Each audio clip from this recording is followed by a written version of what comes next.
Hello, everyone. Welcome to Growth Strategy for Product Development in the time of COVID-19. We are here to talk about some product development strategies today. I see everyone joining us. Welcome. Please put in the chat where you're from. I'd love to hear from you. And we have a very global audience, and we know we talk to people all over the world. And it's great to know where people are calling in from today. I'm calling in from the Bay Area, from California today. My name is Rachel Shepard. I'm the Director of Global Marketing at Founder Institute and the co-creator of the Female Founder Initiative.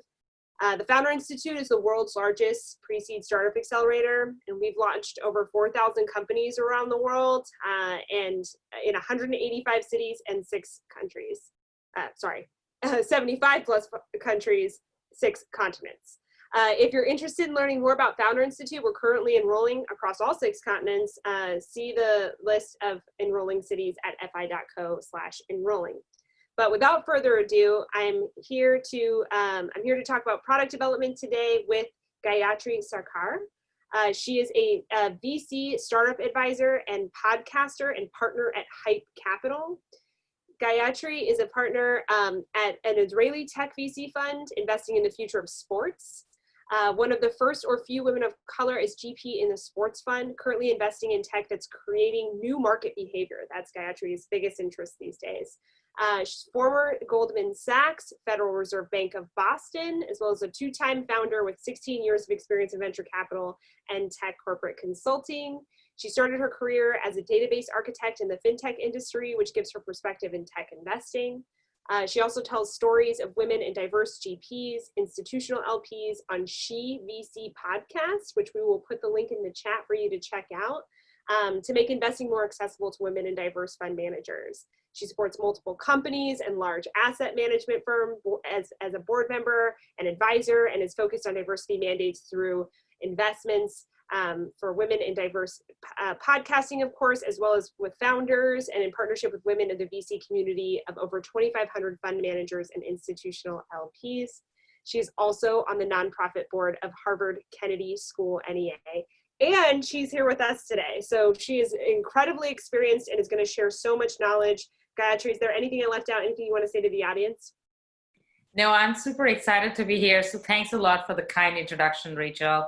And I think I got to know a little bit about Founder Institute, I think before starting this video call. So definitely super excited to be here and to connect with every one of you. I hope you all are doing well and keeping yourself healthy and safe during this uncertain time. Yes, absolutely. And we see that we have people joining us from all over the world today. I see Canada's in the house, Morocco, Spain, Philadelphia, New York, Nashville, Brooklyn. Welcome, everyone. We're so excited to have you all here.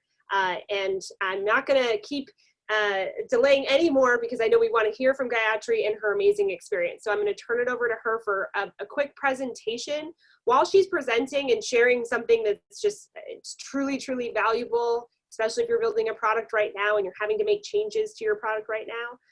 Please do put your questions in the chat. So we're going to be collecting those and going through the questions for about 20 to 25 minutes after her presentation. So put your questions in the chat as they come up, and we'll be getting to those in a little bit. So Gayatri, without further ado, I turn it over to you. Oh, thank you so much. So hi, everyone. Welcome if you are in the East Coast, West Coast, or any parts of the world. I work very closely with Israel, Germany, and obviously sometimes with Asia. So super excited just to be part of this large global audience and to present today what I'm going to talk about product growth strategy in times of COVID-19. So I'm going to share my screen with you guys. Just a minute.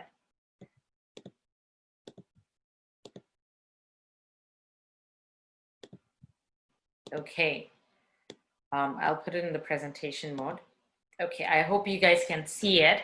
So today I'm going to talk a little bit about growth strategy for product development in times of COVID-19. I spoke about this at a couple of conferences as I was telling this to Rachel, and I got a lot of positive feedback because this is something everybody's struggling, whether you're an early stage startup, whether you're a mid-stage startup, whether you are a late stage startup.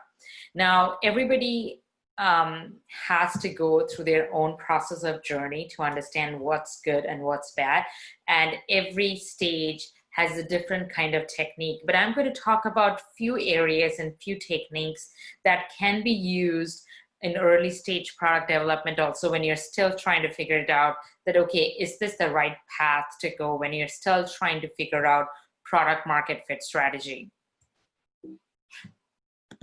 So I'm going to take the example of Lego. I cannot do a poll here, but I believe every one of you over there has played with Lego. And we are super excited when we were kids, enjoyed Lego as something that is a part of our recess time. At that time, there was not much of an Xbox or video games. And even now also kids are playing with Lego. And I'm going to talk how Lego has evolved as a company, and how can that example be taken as a very good opportunity for us, especially on this platform, to talk about early stage product strategy. So this is obviously not me, but a child in his childhood memories, building Legos. That's our favorite childhood memories. Alone in our houses, we have a pure joy of building new things.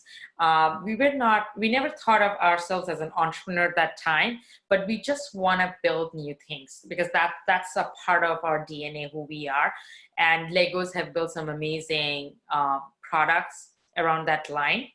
And that's, I think, one of the beautiful memory that we have when it comes to Lego. Now, in 2004, Lego has filed for bankruptcy. They were almost at the verge of bankruptcy. They had a $300 million loss, and Lego is not a public company, it's a private company. And that was a huge loss for a company at Lego size. So we want to understand that what they did during that time that changed Lego as a company, Lego as a product, and it became the company what we know today. So it became now the most powerful brand in the world. It has even overtaken Ferrari. In 2015, it surpassed Mattel, the largest toy maker. And the current revenue of Lego is 5.2 billion euros, just only in construction toys. And you know what I mean by construction toys. So how did this journey happen? Like, how can someone become like somebody who is at the verge of bankruptcy to the most powerful brand in the world? So we're going to travel the journey with Lego and learn what are the things where they have failed and how can we bring that into our experience, into our product development. So when Lego declared bankruptcy, what they did during that period of time is that, just like any other companies, they built closed-door products. So closed-door product development with no feedback loop from consumers. That means in those times, they didn't ask the consumers or the customers, what do you want? I think the current trend is this, and I think I'm going to build something like this. And that is what is called a closed-door product development strategy. You hire some great developers, you hired some great product strategists, they understand the market trends, and they think like, okay, this is the market trend, this is my research, this is my data says. I don't know if that data has a direct loop, feedback loop from the consumers, the existing consumers. And they think this is a great opportunity for us to build a product, and then they bring it to the market. So they have a very centralized sales channel. I would also like to talk about, what do you mean by centralized sales channel? In olden days, centralized sales channel is almost like I have a bunch of sales companies, sales executives, is it outsourced or within the company, and I'm going to ask them to go and talk to all the executives of other companies. So it's a very centralized channel. It's very top heavy. You talk to the executives and bring the product into the company, whether it's B2B or B2C, and you tell them, hey, this is a great product, use it. And then you just tell your consumers, use that, or tell your customers. So there's a big, big problem in that. Whenever you are asking your sales channel to be much more centralized, you have a very top heavy approach, and you really takes into account what does customer needs, what does customer wants. And that is not the way to build a great company. And nowadays, specifically, this is very, very important because the entry to barrier has become almost nil. Creating a company is very easy. You can create an LLC or create an S Corp, C Corp very easily. There is not much of dollar amount involved in creating early stage products. If it's a software product, if it's an app, because the early friction that was there, whether you're creating a website or the servers, you have to physically buy things. Now it's not needed. You have AWS, you have cloud infrastructure. That's kind of making much more flexible. It's actually giving much more flexibility to the product development strategy and breaking all the entry barriers and making much more startups reliable and to come forward. And that's why we're seeing many startups becoming unicorn in a very short period of time. Whereas IBM and other companies like that in olden days took a long time to travel that journey. So how they changed their destiny, how they changed their, the position where they were in at the bankruptcy or the verge of bankruptcy, $300 million loss, and became the most valued brand in the world. So I'm going to talk about that. And that's why I've given a love sign. How did their customers fell in love with them again? Because what we saw, the customers were not liking what they were building. So they had forgotten one of the most important thing that matters, which is one matrix that matters, which is build. Lego was literally created to build. Lego was actually built by, I cannot pronounce his name, Mr. Kirk. He actually built this product, Lego, just as a construction toys so that people can build new things. That was the biggest matrix for which Lego was actually built. And this is something I would try to make all of you understand, that when you are building a product, there are 1,000 ways to do things, but you need to understand what's your number one, focus area. What is your number one expertise that makes you different from any other competitors that are out there? And you need to focus on that.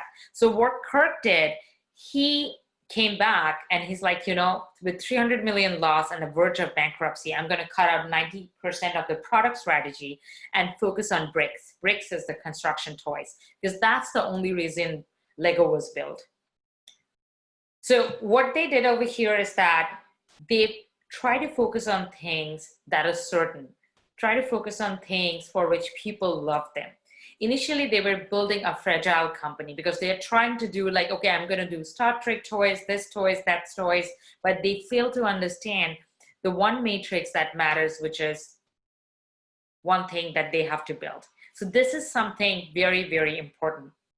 And we all know that in a fragile company, it's like you are building something that if I do 1 to 4 steps, then I'm going to get to the next 5 steps. But you are not considering some of the vulnerabilities that's going to come not just from the market, not just from the consumer and the customers, but also from your competitors. It can also come within your company also, from your team also. You need to understand and you need to bring into effect the couple of other areas that can be vulnerable, that can produce fragility in your company. And I think that is very, very important to understand when you're building your product. So products which are built with high leverage, they generally have a very high burn rate. Now, when I talk about burn rate, it is mostly for companies. People understand that, okay, burn rates are companies which has raised tons of money and they are burning money right now. And that's why they have a higher burn rate. But it can equally go in similar direction for early stage companies. People fail to realize that because they think money is the number one asset, they fail to understand time is the most important asset. If you're spending your time, energy, and resources and a very little bit of money, you might be bootstrapping. You are not focusing on one matrix that matters. You are having a higher burn rate. Money is not always the factor. So try to understand the amount of time that you're spending on things that does not matter. So your focus should be one matrix that matters, and your burn rate should be only focused on one direction, okay? No path for monetization. People are again going to ask the question, okay, I'm building a product right now. I need to find out product market fit. Why should I care about monetization? I need to first find out if my customer is going to like my product. And if they like it, then only I'm going to think about monetization. And I think that's a huge problem. Monetization is the first thing that you should think from the very good go, the moment you're creating a product. The moment you're thinking, okay, I'm going to create a product, I'm going to bring it to the market, what's the path for monetization? You need to understand the moment, if it's a B2C or a B2B product, the moment you have one consumer to consumer, after a certain amount of consumer, you need to give them, that opportunity. You need to give them that slight, inclination that this is the time you need to buy this product. This is the time you can buy this particular package. You're at a basic package, you can go in a premium level package. You need to find out that classic balance where you're not alienating your customers. You just give them a little bit of interest of something that they like. And if they want to be more involved in that, they need to pay for it. If they don't pay, they need to have an opportunity. Okay, I'm not paying, I'm going to bring more customers. So you need to build that traction. You need to build that path for monetization from the very get-go in your product development strategy. You don't have to do it immediately, but it should be a part of your strategy. Higher churn rate. Now, a lot of people may not understand what does that mean. It means the amount of customers that are coming in your product as someone who is I love this product, I want to use it. And then the number of customers are like, I like it, I used it, I don't want to be part of it. So you need to understand what's your churn rate. Even if you have one or two customers, even if you have your mom, your grandma using it, and after some time your grandma is like, I love you, my dearest grandchild, but I don't want to use your product. I think this is not something I want to use it daily or monthly or whatever. So you need to figure out at an early stage, super early stage, or it's a mid stage, what's your churn rate and why your customers are not staying. And if you think that suddenly you got really great customers, 10,000 customers or 100 customers, and after a month, they're not using your products, you need to go back and ask them, what's the problem? And those kind of products are called fragile company. And also low ARR. Obviously, annual recurring revenue is not something an early stage company has to worry about, but some of you may have some kind of a revenue that you have already started to build. And you need to understand if you're that monthly revenue or weekly revenue or bi-monthly revenue is going low, what is the reason? Ask that question. The most important thing, if you see in this ranking, I have not put number one, because the number one thing that only matters over here is that betting on certainty. What I said before is that you think you're going to do like this and the next step will be this. So you need to understand you are building a fragile company, you're focusing on that. Now, I would love to talk a little bit about what are the key elements for building anti-fragile product growth architecture. If you have not read the book of Nassim Taleb on anti-fragility, I will strongly recommend you to read that book. It's a great book to understand how to build a product, how to build a company, even just in person, how to build an anti-fragile mindset. So there are 4 ways to look at it in your product growth architecture. Decentralization of product community, agile product, interoperability, promise market fit. I'm going to deep dive into each of these right now. Decentralization of product community. So we talk about decentralization a lot, specifically after blockchain, but people did not realize that decentralization is something that came into our life when we had internet. The moment internet came, we actually created a global consumers, and we created a platform where everybody is at equal footing. They can play equally. And I think that is very, very important when you're building a product and creating a community. People fail to realize that how important it is to create a community. You need to find people who love your product, who vouch for your product. And they're like, hey, this is something I like. This is something is great. And you need to have a very decentralized community.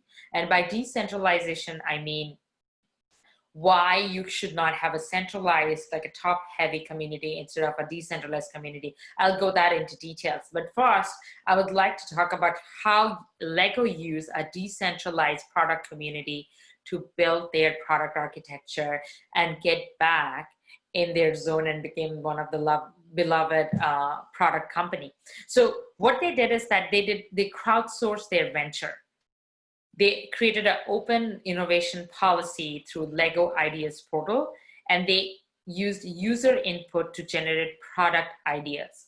So obviously they realized that 90% of their product strategy is not working. So that means they have a closed door product development strategy. What they did, they opened it up. They created a decentralized platform, and they have the open innovation policy where anybody can come and put ideas in their portal, and they will select that what are the ideas that they want to work in.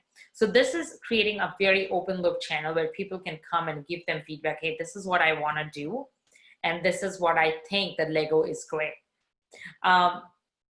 They actually welcomed adult Lego builders. You know, as I said, like we have a lot of great memories as a child during our recess time using Legos. But what Lego did fail to realize that the same children who were at their basement creating Legos, they have become adults and they're still playing with Lego. There are a lot of artists that are playing with Lego. There are a lot of artists that are actually building Lego. There are a lot of architectures that are built on Legos. Architects are using these opportunities. And then there are a lot of people that are using Lego just as a good time to play with their children or to use some other work-related projects. So what Lego did is that they tapped into that decentralized product community to get that ideas from them and what's the next thing that they can build. Now, before I go to the agile product with feedback loop from customers, I would love to go back and talk a little bit about the decentralization strategy, that for an early stage company, what you can learn from that. And you may ask this question to me that, you know, we are early stage companies, our customers, consumers are not aware of who we are. How can I just have a crowdsourced venture? How can I have open innovation policy?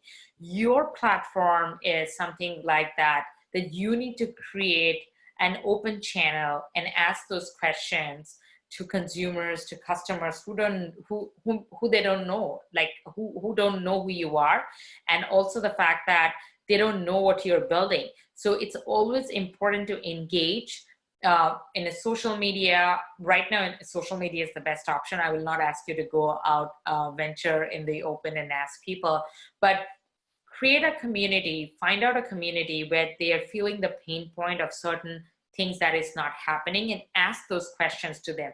What kind of things that you want to find in a product? And when you build a beta product, send your beta product free to a lot of people and ask for advice.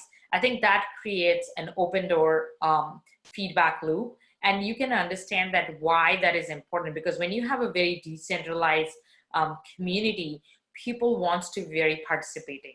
You want to make your customers and consumers feel a part of their product, as if this is something that they want to be a part of. I think Slack also has a similar mentality, and that's how things started in Slack. I would love you to go back and read the case studies on Slack. They did some great, amazing opportunities when it comes to decentralization of product community. Now, agile product with feedback loop from customers. So what Lego did is that they created a rapid prototyping philosophy. Only develop few key features that are needed, develop in smaller parts requiring less commitment. A typical engineering mistake is wanting to invent all the things the product might consist of in one go. This is the biggest problem with any engineers, any developers, you know, any tinkerers who wants to build. They think that, you know, I think my customer wants this, my customer also wants this. So if I build A and then can add B to it and then can add C, maybe it will be a great product. I'm giving a full solution to my customer, but that's not your job. You need to understand what one thing that your customer is missing, focus on that. Don't build 1,000 things. Then what happens is that people get distracted, you get distracted. So that's what Lego also did. Instead of doing 1,000 things, they created a rapid prototyping philosophy. They found out some of the key features that's going to work. They built it very, very fast, and they immediately went ahead and asked for feedback. And that is very, very important. One of the most important thing I want to tell when it comes to product development is agility, not perfectionism. People want to be perfect. Perfectionism is not the way to achieve. You can never be perfect. If you ask Mark Zuckerberg or anyone who's building any kind of product, think about the early days of Facebook, Twitter. Whenever you're building a product, your focus should be on traction, getting customers, okay? Don't try to focus on building a perfect product, because there's no such thing as perfect product. Just there's no such thing as absolute truth. So it's very important for you to understand rapid prototyping philosophy is very important. When you think this is something good, I'll build it very fast, get to the market, get feedback. If it's working, great. If it's not working, why it's not working, which part needs to be fixed. Develop in smaller parts requires less commitment. This is very, very important. This is where you can check your burn rate, because your time and resources is very, very important. If you develop multiple key features, you will not be able to keep up with your own burn rate, because you will be getting frustrated that why you are unable to achieve what you're supposed to achieve. So agility in pricing strategy, this is also something very important for early stage, mid stage, and even for late stage companies.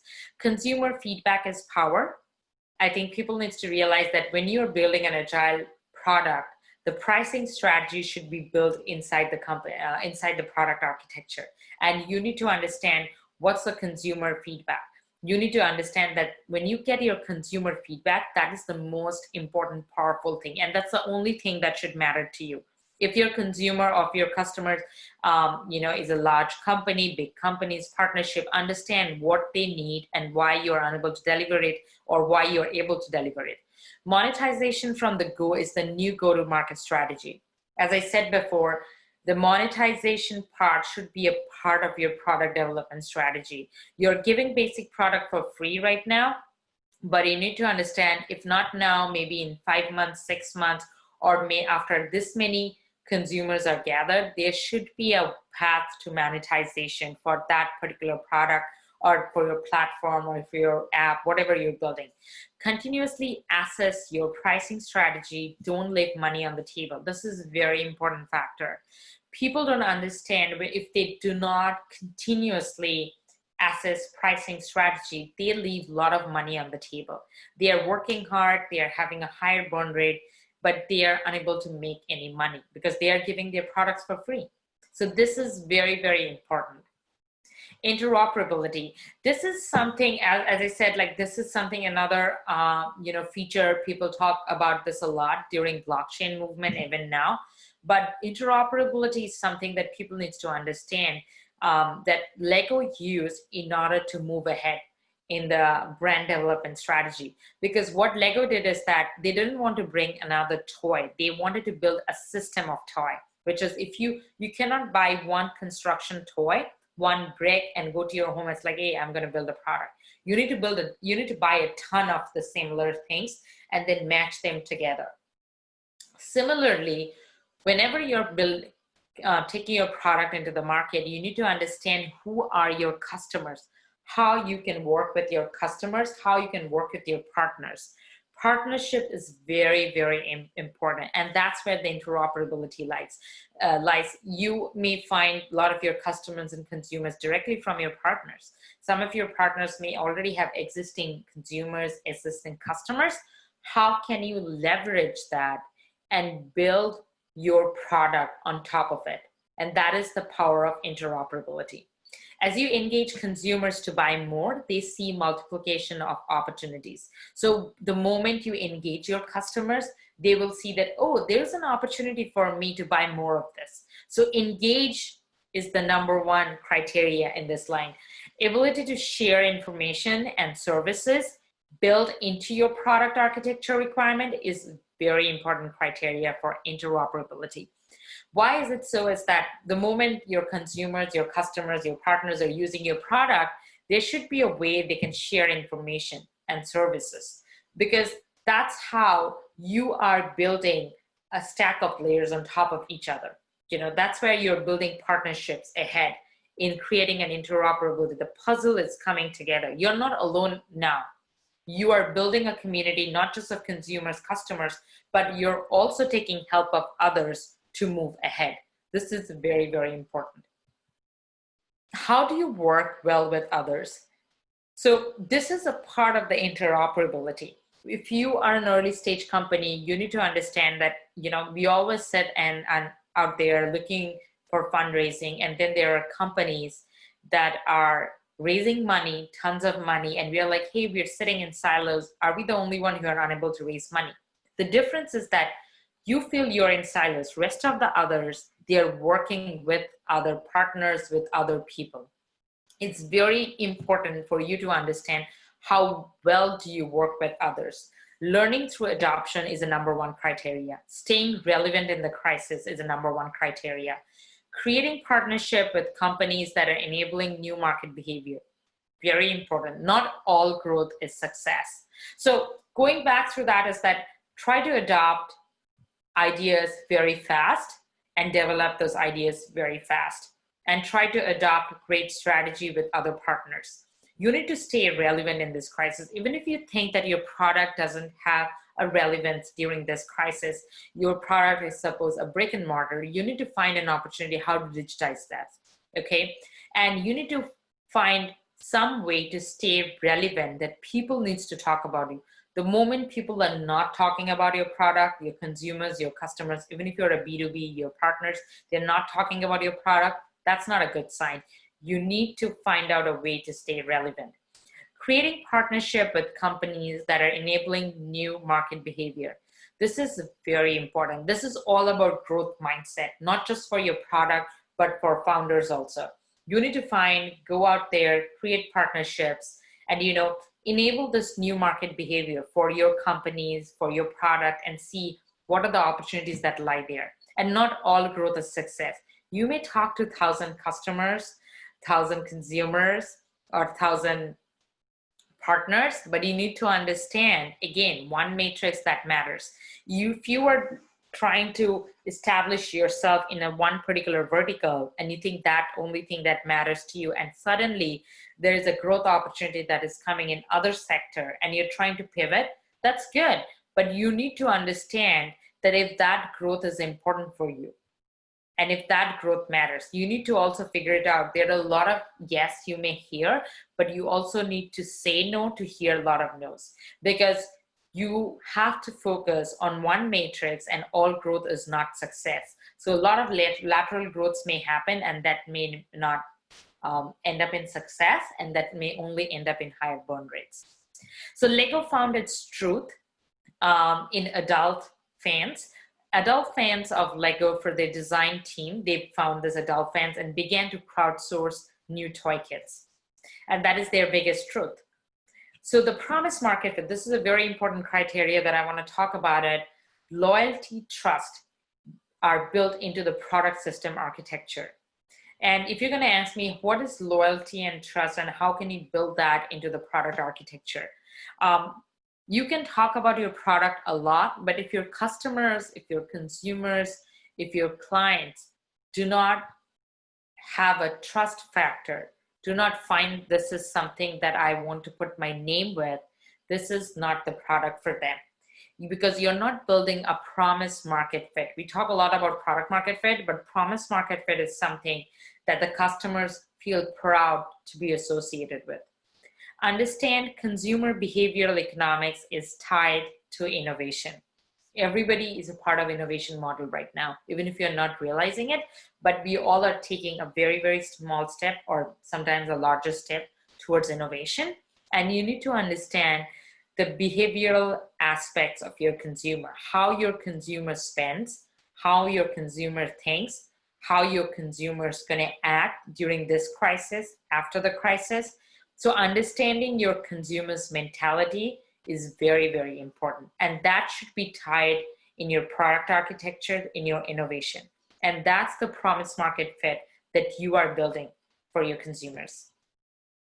So this is my, I know I think I went a little longer with my presentation, but you can follow me on Twitter with GS_VC activist. I will put this presentation on the Medium.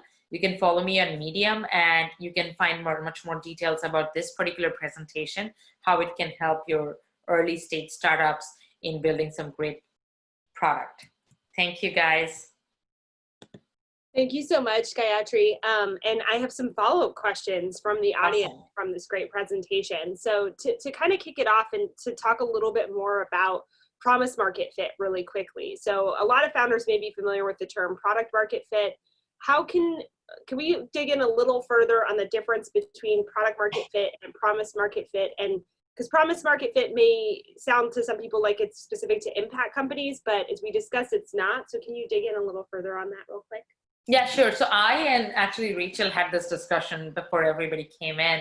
So promise market fit, are we talking about impact growth companies? I said, no, actually product market fit is something which is the #1 criteria.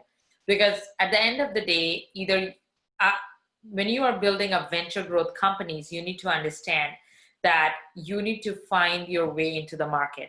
You need to have a market which is bigger, a market which is much more, something that can people feel like, okay, it's a bigger market, we can give you money and you can scale. So I think the scalability factor, the fit factor always works with product and market. But the promise market fit is that when you enter the market with your product, you're going to attract consumers, customers, partners, so all different kind of people. And similarly, you're going to attract investors also. But what promises are you giving it to your customers, your consumers? You will find a lot of companies that are come in the market and they immediately go off because their consumers and the customers fell in love with them. Their partners fell in love with them. It's a B2B. They're like, oh, I love that product. But they also fell out of love because they did not find there's a trust factor involved in it. There's a loyalty factor involved in it. I'll give you a great example of what is going on with Facebook. When Facebook started, we all loved it, But how many people nowadays trust Facebook? Nowadays, mostly our grandparents are using Facebook just to keep a tab on what's going on, in our lives. But I feel trust factor is very important. Do not build a product where you're doing some kind of a non-ethical thing. Do not build your product where you do not tell your customers what you exactly doing with their data or how you are managing that product. I think that is very, very important. The moment your product comes into the market, your customers, your clients needs to trust you, needs to love you. I think that is an important factor, important criteria, and you should always keep that in mind. Wonderful. And so kind of along those lines, as a follow-up question, how can a new company that's pre-product or maybe even prototype, they're building it and they haven't gone live yet, start to build that brand trust and loyalty before they've had a chance to go to market? So yeah, I think that's a very important question, like brand trust, loyalty. You need to understand when you are at a very early stage game, we investors do not invest in the product. We are basically investing in you. So your brand, your product brand is you. So as a founder, you need to find your brand. You need to create that community around you that people say that, hey, this guy, John or Tom is building something. And I think he'll be doing great because I think I trust this guy. And the branding first starts with the founder. And that's when, and the next is the product. So you need to start thinking about your particular branding. Are you a thought leader in your vertical, in your sub vertical? Because as an investor, if somebody's writing a check or whoever is writing an angel check also, they need to understand that if they can trust you also with their checks, with what you're doing, or even customers. Nowadays, if you're building a product, you're asking people for their phone number, email addresses, whatever. Do I trust to send all this information to this particular company? So I think that trust factor is very important. Again, I'm talking about trust, but I think trust is very much involved with the branding. Absolutely. And sort of a housekeeping question. So Nelson, David, and Abdul Jalil all want to know, what is the name of the book you recommended? So the book you recommended during your presentation. Oh, okay. I actually don't have the name of the book, but and this is the funny thing. I created this presentation because one day I was sitting with my son. I have a 22-month-old, and I don't get a time to watch TV. And I was just going through the channels, and on HBO, they were showing Legos. I thought they were just talking about people building Lego, and I was surprised they're actually talking about what I said in this presentation. They were actually they were obviously talking like more like a movie, like how this is done, how that is done. I was like, that's an amazing story of product growth strategy, and it should be put. And later on, after I created the presentation, I found there's a tons of books that are written on Lego's product growth strategy. So if you go to Amazon or just search in Google that the books that are written on Legos, I think you can find those books. Unfortunately, I do not remember the names, and I have not read those books. But there's one book that I talked about during Fragility and Anti-Fragility. It's called Anti-Fragile. It's by Nassim Taleb.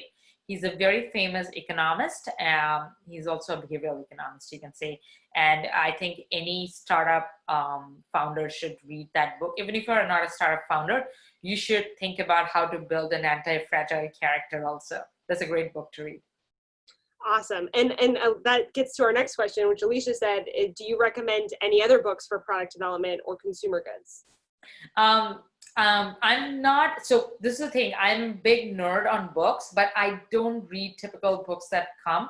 But I think there's some great books written by, there's a recent book that came, The Startup Community, and this is by Brad Feld. You can read that book. Also, Brad Feld has written a couple of other great books also. I will also strongly suggest to follow a couple of important blogs, you know. I can give a couple of suggestions. It's not coming in my mind right now. But when it comes to a book, I think the books, by the time you write the books and they come in the market, it takes a long time. And, you know, the market strategy has changed. So I will strongly suggest you to keep up with the strategy. Follow some great product developers. They talk about product development and other things on Twitter. I think Twitter is a great source of learning. I know there are a lot of founders who are on Instagram because they want to showcase their product on Instagram. But I strongly suggest to be on Twitter because there's a lot of discussion goes on regarding product development, market strategy, and a lot of other things. A lot of investment conversation as well on the startup side too, yeah. Awesome. So do you have favorite examples of what you would define as open door feedback loops with customers? So you talked about what a closed door feedback loop can do to a product development. Do you have good examples of an open door? Yeah, so open door, the biggest example how Lego did. So they created an open innovation policy, and it's like, hey, anybody can come in and give me suggestion how things can be done. And that is for a late stage, you know, a company like Lego. Now, for an early stage company, the open door feedback policy is like, hey, can you, I'm building something. So one, create your own brand. You are a thought leader. And then it's like, hey, I'm creating a product. You can go to Product Hunt or anywhere and say that, hey, can I get some feedback? And it's better to ask your fellow product developers. It's better to ask other folks, and always ask for feedback. I think the feedback is very, very important. What we do is that we always drive for perfection. It's like, hey, this is not ready, as if I'm building a sculpture. And once the sculpture looks like have an angelic glow, I'm going to build it to the market and everybody's going to fall in love with it. That's a worse strategy. You know, don't be a sculpture when it comes to your product development. But even before your product comes into the market, even before you think about doing something, go and ask for feedback, understand the market, ask people. And I'm telling you something, nowadays the market is changing so fast. By the time the data comes out, things have happened. So it's better to be a part of a community, ask what people are, ask the people, right kind of people, surround yourself with the right kind of people. And at the same time, also try to understand what are the right questions to ask. Sometimes we ask questions, but they may not be the right question. And I think for that, it requires a good amount of education in your particular verticals or sub-verticals where you're working to ask the right question. Yeah, that gets to another question someone was asking in the chat as well, which is, are there any incentives you recommend for getting people to give you feedback, right? So like very early on, especially before your brand's not well known, thought leadership was a great suggestion, and actually being a thought leader in the industry. Any other ideas along those lines? Oh, that's very interesting. I do not know what kind of product you have, so I'll not be able to suggest like, hey, you have this product, you're building some kind of a candy related product, so just give out some candy like Monica and friends. But my suggestion will be like, if you are trying to build incentives, try to build incentives around your product, around your company, around your vertical. Like, hey, there can be different kind of incentives also. Hey, if you're asking a couple of other product developers, like, hey, can you give me some suggestion on this particular thing that I'm working on? Maybe I can introduce you to some other great startups or some investor whom you know. So there can be different kind of incentives. You're at an early stage, world is your oyster. You can adopt different kind of things. I think incentive is a very good strategy, because I have always seen people are doing an ask, but they don't return the favor. And this is a relationship-based industry. So if you always think about, if I'm doing this for you, what favor I can give it in return so that I can keep that relationship going. Absolutely. That value first communication, right, with customers is super important. And along those same lines, Daniel wants to know any tips or best practices on how to break into these online communities to engage potential consumers during product development. So can you repeat the question? Sorry. Sure. Yeah. So best practices on how to break into these online communities that you mentioned, like, sort of reaching out to customers. How do you get into these communities? Where do you look for them to engage potential consumers during product development stages? Yeah, I would strongly suggest like be a part of Reddit. Product Hunt is a great community. GitHub is a great community. I think it's important sometimes you don't have to be an active participator. Start being a passive participator, understand what is going on, and just first try to participate and just be a part of the room, where you don't have to be a speaker or anything. You just be in the room, listen what everybody's saying. And as I said, just be a passive, participator, and be an active listener. Understand what others are saying, what is their tone, what others are understanding. And then there are different kind of communities, and it completely depends on you. As I said, time is the number one asset. You cannot do 100 things and be a part of 100 communities. So you can spend your time maybe on 100 and then narrow it down to 1 or 2 and see, this is something that matters to me. I can get most value from this particular community, and then focus on that. And most important, I will strongly suggest building relationship. There are people in those communities that you can start building relationships, and authentic relationships. As I said, like the moment you return favors, add values to certain conversation, people will always remember that. And I think that is very, very important thing. As a product developer, you need to understand relationships are important, because down the line that will help you not just in product race. Maybe you can hire someone, you can find a co-founder, you can find a partner, strategic investor, strategic advisor. So start building that relationship, but also keep an eye on your burn rate. Absolutely. And then Zabe had a follow-up question that's very specific, but do you think any companies or startups are using Slack to communicate with users and gain customer development feedback? Oh yeah, I know tons of companies they're using Slack. I think Slack is a great channel, but again, now 100 people are using Slack, and my Slack channel has become like totally like, I don't know which one to keep up with. But I think Slack is a great mode. Specifically right now, you cannot have events, you cannot go to any events. I definitely think Slack is a good community, but if you're an early stage company, it is difficult for you to attract people to come into your Slack. It's better for you to be part of other Slack, and then, plug in your products and plug in some ideas and build some relationships from there. Whenever you go to any product, this is one growth hacking of relationship I want to tell you. Wherever you go, and this is I learned from a very well-known institutional investor. I have some great mentors in hedge fund manager and institutional investor, and I find them, they're the clever ones. They always told me that it's not what you say to people, it's how you treat them. So that's very important. And if you go to any meetings, if you go to any communities, and right now you cannot physically go, you can virtually go, always try to find 1 or 2 relationships that you can cultivate from there and take it, with you. So that is something you should keep in mind. And also, before going and doing anything, you should ask your question, what can I get out of this that can help me in building my company? And also as a person, sometimes you go somewhere, you may not get anything for your company, your product, but you can learn something as a founder.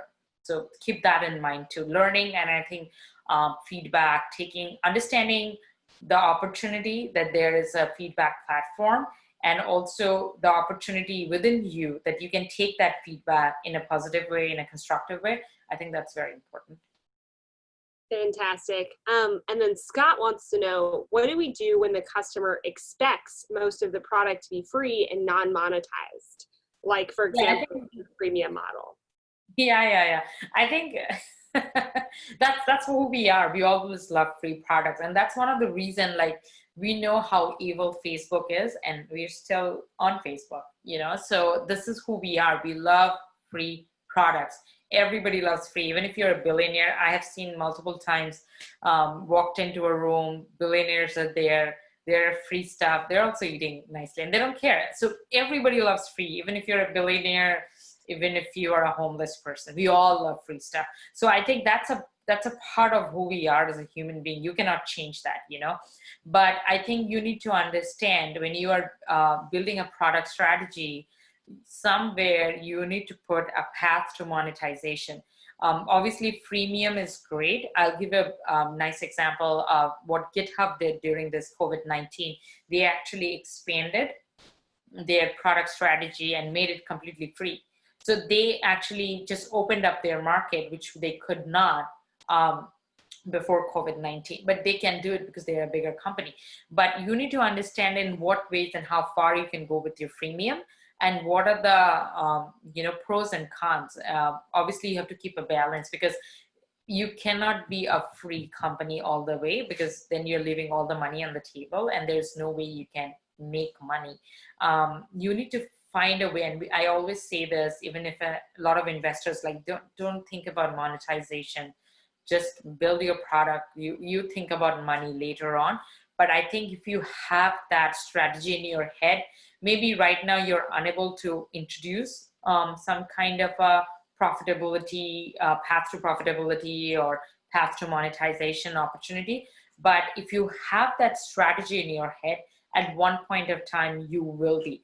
Sometimes it is a little bit difficult to engage customers, engage partners, and convince them that, I have built a great product and it's not free. You have to pay for it. They're like, hey, I'll go to Tom or John.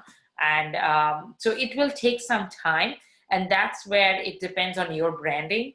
That's where it depends on how convincing you are as a thought leader, what you're doing in the market, your market capture. It will take some time, but I think what I want is that just keep that in your mind, in your strategy, that freemium is not something, that you can keep up with it. Unless you're saying it's a freemium, but at the back door, you're basically selling something which we are not aware of. Yes, and similar to that too, how often should founders assess their pricing strategy? So assuming that they didn't get to go with the freemium model, and they are, sort of in the midst of building out their pricing strategy, how often should they assess it? And then how do they know when it's time to change their price? Wow, that's a great question. And I think I do not, unfortunately, have an answer for that. It totally depends on you. I cannot say, hey, do it weekly. Obviously not. You can do annually, biannually, but I think you need to find out, you need to look at your data, at your financial reporting, and understand that the pricing strategy is something that needs to be assessed continuously, because as I said, the money can be left on the table and you don't want to do that. But obviously, the first step is path to monetization. Include that strategy. Then the next step is price agility. And then when you are trying to assess your pricing strategy, you need to understand that you are definitely at a particular level where you have a continuous ARR, and how to go to the next level to, cross that threshold. I think that's when you need to assess your pricing strategy. If you go in that kind of stage, I'm hoping you're at a mid-stage company. At that point of time, you need to work very closely, not only with your product developers, but also with your, marketing companies and others, and try to find out but at the same time, also, I think the competitors is a very good signal when it comes to pricing, assessing your price. So take that also into account. But unfortunately, I do not have the answer if it's every 6 months or every quarterly you want to manage that. It will totally depend on you. And I think that's where your skill as a founder and how good you can be, how exceptional you can be, and that's totally up to the founder on the timing. Yeah, absolutely. You may get some signals from your customers, but you want to get ahead of it before it becomes too obvious, right? And that's a tough balance. Okay, and so this is our last question, believe it or not. This is hours flown by. But Meg wants to know, how can I energize developers at such an early stage to build a concept for the future? So she's a specific example, if that's helpful. She says, I built School Listed to be a platform rather than a product, a channel, and developers are my customer. It seems that many parents are never going to go back to schooling in the same way. So I think this is a platform for parents to be able to use to help homeschool their children. So it's something that we're going to need in the future. And she wants to know how to energize their developers in building that platform. So you need to find out what are the incentives. It's money is the incentive. I like one of the questions was there, what is the incentive? I think we all are driven by incentives. That's our human nature. Soft skill is an incentive. Motivation is an incentive. I will always suggest that never fall short of motivation, never fell short of motivating other people. So you need to find out what are the incentives, talk to them. I think when you talk to people, your particular developers, you can understand what's their long-term strategy. Do they want to stay with your company, or they want to go and start another company of their own? They just want to use this as an experience, or they want to build something really great with you. Or they just want to change the world and have the similar mindset, mission, and vision. So talk to your developers. I know it's becoming much more psychological statement, but I think people are not sometimes motivated by money. They're also motivated by association of mission, vision, and different kind of motivations are there. So talk to them and understand what excites them. And if you don't think that the values align, I think it's better to cut that relationship off and find people with whom your values can align. Fantastic. And do you have any final closing tips for founders at this time, for all the early stage founders in the call? Closing tip, I think I will strongly suggest, I had been a founder twice, and I think it's a very difficult journey. I never wanted to be a founder. I was telling this before. It happened, and I felt that as if I'm working in silo, there's a huge burn rate. And that's why I always said money is not always the factor of burn rate. It can be, your time, your resources. Spend your time wisely. Spend a lot of time with your family also. I think it's very important. People are very focused on developing a product, sitting in your basement, on your one room, getting things done. And they forget small things like spending time with your family, taking exercise very seriously. Also, the most important thing, spending time with other founders, because your pain point will not be understood by someone who's working at a corporate level, but will be understood by a founder. And they will be the right people to also introduce you to a couple of similar folks. So building that community of people is important, and finding those people, and sometimes ask those questions to them. You should not feel that you're in a silo working alone and everybody else is raising millions of dollars. So that is not something that I think, especially during this COVID-19, the mental health is a very important factor. So take care of your mental health, very important. Great advice. That's excellent. All right, everyone. So everyone will get a copy of this webinar in the next few days. You'll get it via email. And I want to thank Gayatri for her time and her expertise. Thank you so much for joining us today. This has been lovely. I've learned a lot. I hope all the founders on the call have learned a lot. If you'd like